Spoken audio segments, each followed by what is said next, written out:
Hello everyone, my name is GamerZach and welcome back to Dev Q&A for Ara History Untold. If this is your first time with us, be sure to subscribe and hit that notification bell as we'll be releasing more content more often as we lead up to launch later this year. In today's episode, we've gathered exciting questions from you, our wonderful community, and joining us is the Director of Production, Satch Puri. It's great to meet you. How's everything going? Hi, Zach. It's really nice to meet you as well. Everything's going fantastic. Really excited to show everyone what we've been up to. Oh, that's great to hear. We have a lot of excited Ara fans out there. So let's see if we can answer some of these questions. Let's start with a question from Claudio Gaviglio on YouTube, who writes, glad to see new developments. Do triumphs get useless when the district is conquered? It usually happens in real history. Could it be possible? When you build a triumph, you get a big boost of prestige. Now, when another nation attacks you, they can destroy that triumph and you will no longer get any bonuses from that building. But if the other nation takes over your city, then now they get the boosts and bonuses. So it's very important to protect your city and to make sure that everything you built is well protected.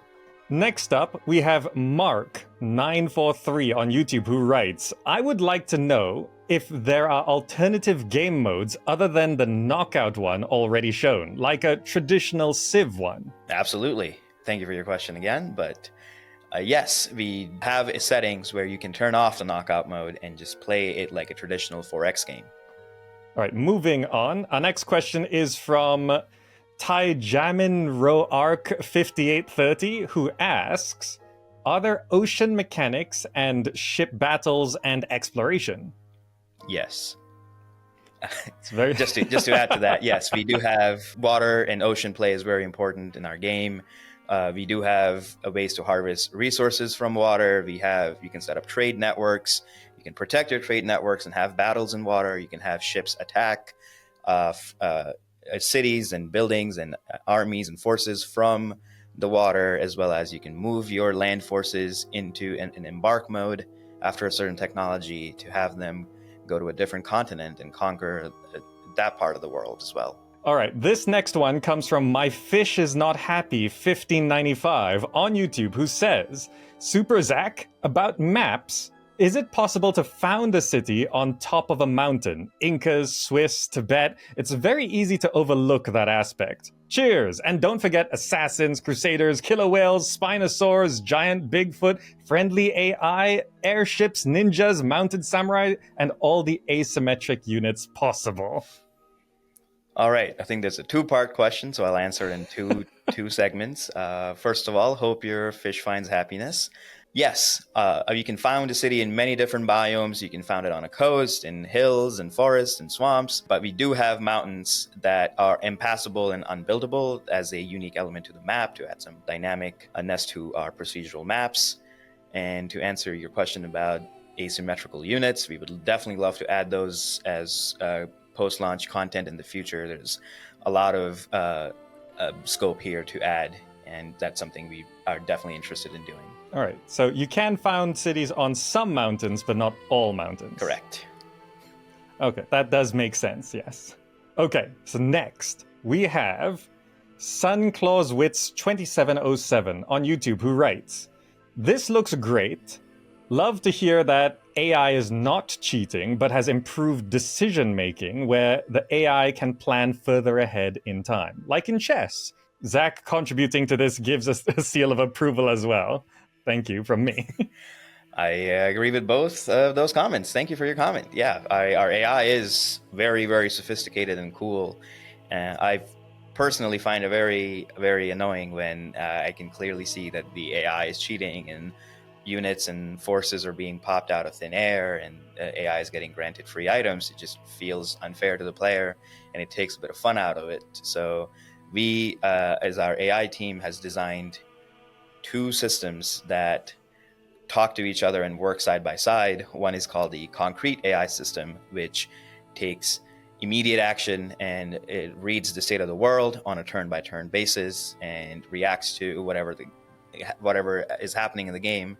And then we have something called the Abstract AI that is there for planning all of the actions for a nation based on the goals the nations set for themselves, based on leader traits and other aspects. So that can be, AI can say, like, in turn 20, 30, 50, 70, we want to have another city.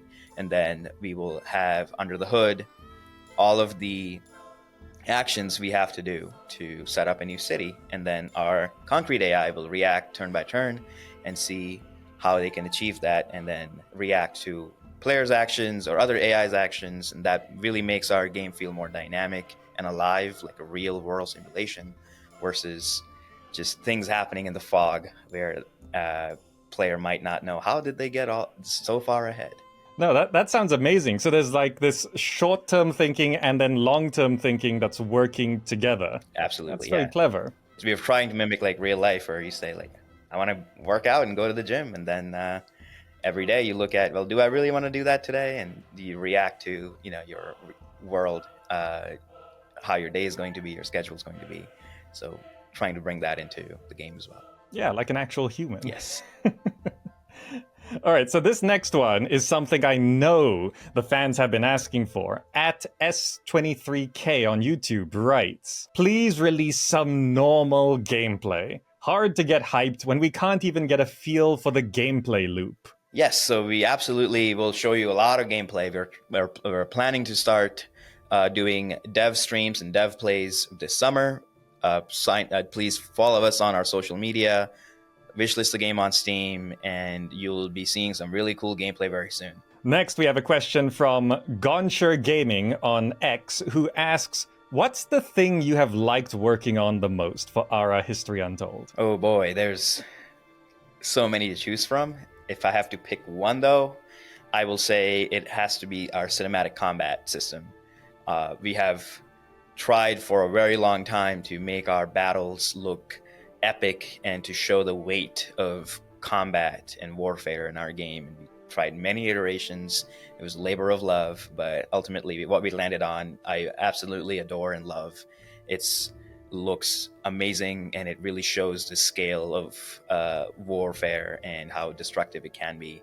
That has been a delight to work on, and overall, I would say it's been a delight to work on this game in general because of all the people I work with. Everyone here is very passionate and takes pride in what we're doing, and it's been really exciting to just be in this studio. Oh, that sounds awesome. Because, the stats and numbers are great, but sometimes you want to see the punch, right? Thank you so much once again for joining us, Satch. Anything you'd like to say to the fans before you go? Absolutely. Thank you for having me, first of all. And thank you, everyone, for your time and taking your time to look at Ara History Untold. Please sign up to our insider program at arahistoryuntold.com and stay tuned for more news. I'm really excited for everyone to get your eyes on the game and experience it for yourself. I'm really hoping you all like it. And thank you to our fans for watching. Subscribe for future content coming to the channel. Follow us on the social platforms of your choice. And don't forget to wishlist Ara History Untold on Steam. And as Satch mentioned, sign up for the Insider program by going to arahistoryuntold.com and filling out the needed info for your chance to play Ara before launch. Thanks again, and we'll see you next time.